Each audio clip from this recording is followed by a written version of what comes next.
পৃথিবীর উচ্চতম পর্বত শৃঙ্গের দিকে অঙ্গুলি নির্দেশ করে বলি, অফসেট নীলে মোড়া ওই যে তুষারে আবৃত চূড়া দেখা যায়, ওখানে আমার স্বপ্ন চঞ্চল প্রপাতে বহমান।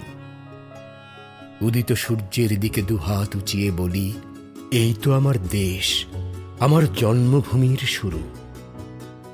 দিন শেষে সে যেখানে অস্ত যাবে সেখানে আমার শেষ। আপাতত এটুকু আমার হোক, পরে না হয় আবার আমার অশ্বমেধ যজ্ঞের ঘোড়াকে আমি অস্তহীন আকাশে পাঠাবো। আপাতত সূর্য হোক আমার জন্মভূমির ভৌগোলিক সীমান্ত প্রহরী। আকাশ মৃত্তিকা ঘেরা এ পৃথিবী দয়াবতী জননী আমার, তার গর্ভদেশ পড়েছে বঙ্গীয় কাশবনে, তাই তাকে ভালোবেসে বলি